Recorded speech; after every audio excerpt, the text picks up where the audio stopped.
Konnichiwa, my friends, and welcome to Tokyo. After 5 weeks of exploring this amazing megacity, I'm sharing the top 5 spots you can't miss in 2025.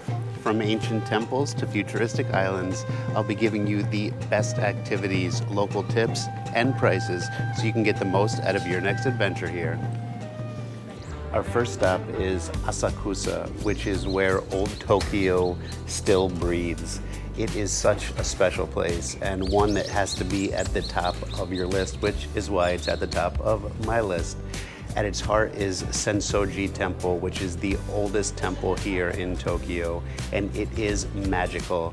It brings locals and tourists alike, and you can actually come here and see some really beautiful ceremonies and dancing throughout the year. I think that it's one of those places that really exemplifies what you're probably imagining old Japan is like. People are dressed in kimonos. You can take rickshaw rides around the town. They are a little bit pricey, but it's totally worth it if you really want to get that feeling of old Japan.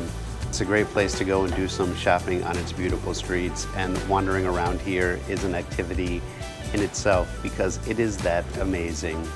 You can head over to Hoppy Street for some delicious street food with the locals, and they have a great little retro amusement park to take the kids and the big kids for some fun.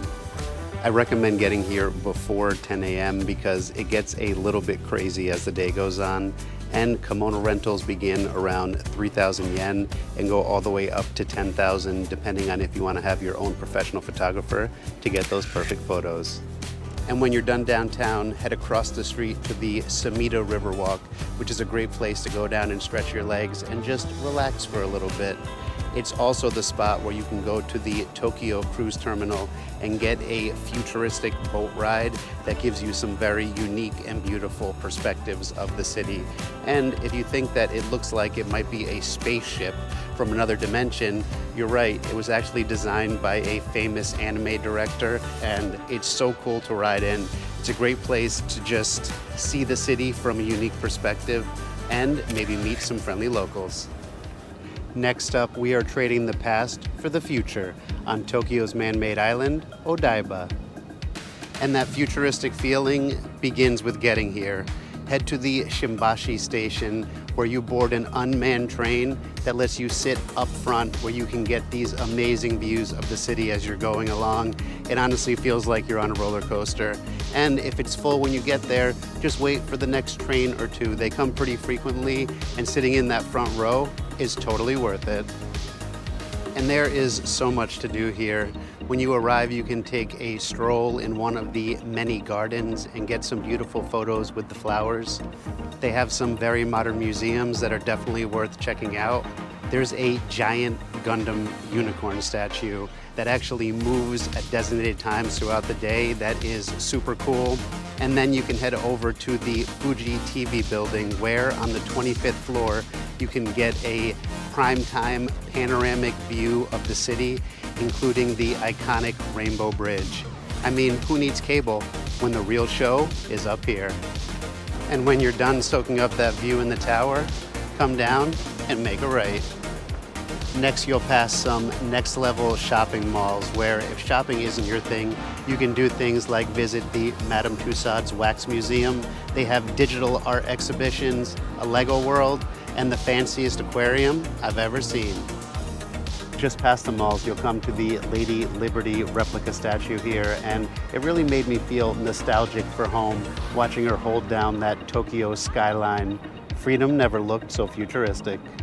And if you continue down the boardwalk just past Lady Liberty, you will come to my absolute favorite part of Odaiba.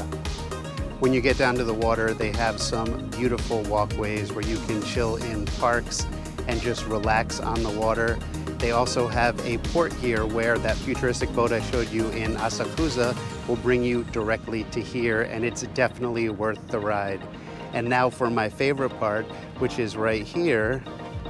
It's a man-made beach right here in the heart of Tokyo, which is amazing. Now you can't swim on it, but it does have that beach vibe that you are looking for. So what do you think so far? Do you prefer the past in Asakusa or the future in Odaiba? Leave me a comment down below and let me know. All right, let's head to the next can't miss spot here in Tokyo. Now our next must-see spot here in Tokyo is Shibuya, and it's like Tokyo turned up to 150%. It is chaotic, it's loud, it's colorful, and it's a little bit crazy. It's one of those places that you can't kind of ease your way into. You just have to jump in feet first and hope for the best. Now what it's probably most famous for is the Shibuya crossing, or the Shibuya Scramble, which we are doing right now. More than 3,000 people cross at each light exchange. It's absolutely crazy, and it's something that you have to do for yourself because everybody's scrambling.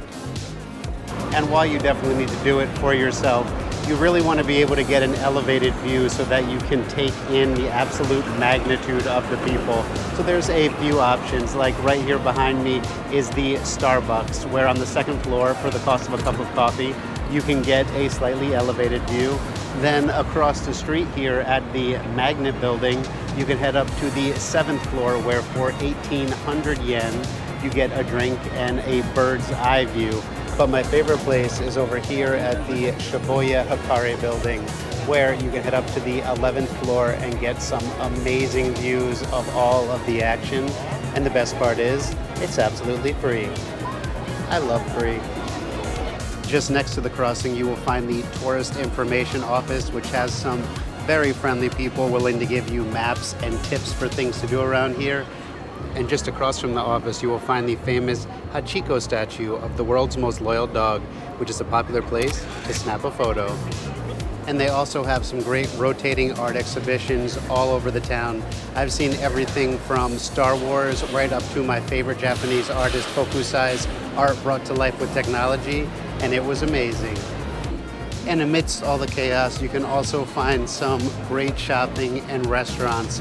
But if you need a break, you can take a short ride over to Yoyogi Park to really relax in some beautiful nature and stop to smell the flowers. And while you're here, don't miss out on the opportunity to check out Takashita Street, which is someplace you have to see. You can just head to the Shibuya station, hop on the Yamanote line for one stop, and you will be here at the kawaii or cute capital of Tokyo. It is crazy down here. It's loud, it's colorful, and it's unapologetically adorable. They have animal cafes with cats, dogs, and my personal favorite, mini pigs. It's also a great place to pick up some unique souvenirs, but be careful. This place is so sweet, it might just give you a toothache. When you're done at Takashita, head back to the station right next to the Shibuya crossing, and just across the way, you will come to the Miyashita Sky Park, which is a super popular spot for locals and tourists alike. They have a skate park, climbing wall, and lots of places to sit. They even hold concerts and events that are definitely worth checking out if you have the time. And when you're done upstairs, head down to the first floor for some great dining options, but make sure to get there early if you don't want to wait for a table. Now, the next place that you can absolutely not miss while you are here in the city is Shinjuku, because it's like Tokyo in HD. It's one of the largest and most diverse districts here, and it's where the skyscrapers touch the clouds during the day and neon lights flood the streets at night. And it all starts right here at Shinjuku Station, which is the busiest train station in the world, with more than 3.5 million people passing through it every day. And while we're talking about trains, this is definitely how I recommend getting around the city while you're here.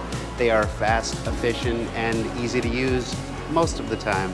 It's also like walking through a shopping mall when you're here. They are the best train stations I've ever been in the world. I also feel like you can't really say you've been to Tokyo if you haven't taken the train here. Now let's get back to the city. And this place isn't just big, it's monstrously massive. That's right, you can come down here and get some photos with the big man Gojira himself, and it is absolutely something you have to do when you're in the neighborhood. You can even head over to the Shinjuku Toho building and go up to a Godzilla-themed restaurant where you can see the 80-ton, 12-meter head up close. Unfortunately, the outside terrace was closed while I was there, but hopefully it'll be open when you're here. And if you love the big guy as much as I do, then please hit that subscribe button. It helps me out so much, and we both appreciate you. And if you really want to get an idea of the actual scale of this place, then head over to the Tokyo Metropolitan Government Building, where on the 45th floor, you can get some epic views of the city. And the best part is, it's absolutely free. They also have a piano there that anyone can play that really creates some amazing ambiance with your view. And if you're lucky enough to be here during the baseball season, head to the Meiji Jinju Baseball Stadium for a game. The crowd was absolutely amazing, and it was so much fun to see the synchronized cheering and enthusiasm of the Japanese people. They had cheerleaders, mascots dancing, and at the 7th inning, everyone took out umbrellas with little drums on top and started chanting. It was really funny, and I have no idea what they were doing. It was definitely one of those experiences I will never forget. And while the days here are great, it is at night that this place really shines. Literally. Get ready for some neon nighttime splendor. It's definitely pulsing with life. There are so many bars and food venues to keep you busy. And while you're here, make sure to head over to the Golden Guy area, where after 8 p.m., you can experience more than 200 tiny bars in 6 alleyways that each have their own unique theme. All right, we have reached our final destination for the video, and it is where Tokyo's culture, charm, and chaos all come together in one amazing place. Welcome to Ueno. And while it might not be the prettiest of the places we've been today, it's got some grit, and I just love that. I actually got off the train at the wrong stop about a month ago, and I moved here the next day because I just love the vibe so much. During the day, it is the perfect place to come and do some shopping, stop by one of the little local fish markets. They have so many restaurant options right on the road that have delicious food. And right across the street from the Ueno station in that downtown area, you will find Ueno Park, which is like the crown jewel of this entire area. It's one of my favorite parks in the world because it has so much to do, and it is absolutely gorgeous. I have literally spent days wandering through the beautiful landscapes, and it has so much to offer. There are shrines, temples, and towering pagodas. There's beautiful fountains, restaurants, and coffee shops, and some really fun street performers and musicians. There's also a big lake here filled with lotus flowers, and you can rent some paddle boats to cruise in for a beautiful afternoon. And when you're here, keep those peepers peeping for George, the fun monkey that likes to untie people's shoes.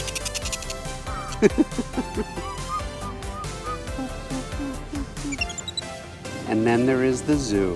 This place is a must-stop while you're here, and for 600 yen, it's a great deal.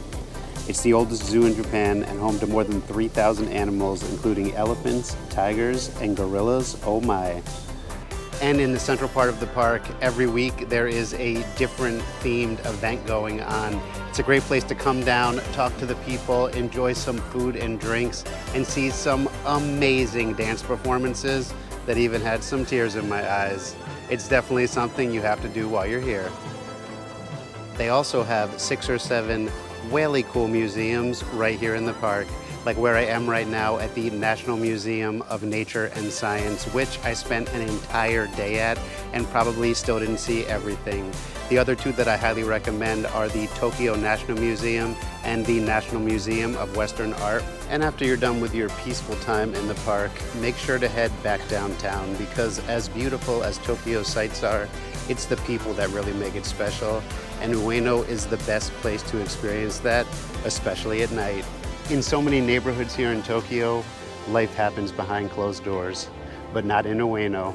Here, it's loud, it's bold, and it's in your face, in the best possible way. People are laughing, chatting, and just having the best time. The energy is electric, and it's Tokyo's soul on full display, so don't miss it for yourself. I really do love this place. There is a group playing the kettle drums over there, and they are really good. And that's the thing about all these things I'm showing you today. they're just the tip of the iceberg. You're the one who has to go out, hit the street, hop on the train, and explore these places for yourself. Find the hidden gems, have those amazing experiences, because that's what makes travel so special. And traveling is a privilege, so we should take the most out of it, the biggest advantage of it, and really enjoy every second. And if there's any place that you think I missed that needs to be explored, please leave me a comment down below so I can go and check it out next time. And speaking of next time, I'll be heading to Hokkaido for a mini series there where they're supposed to have the best nature and seafood in Japan. So make sure to come back next week for that. If you enjoyed this video, please give me a big thumbs up, comment, subscribe, and don't forget to bling, bling, bling, bling, bling, bling the bell. I'll see you next time. Arigato.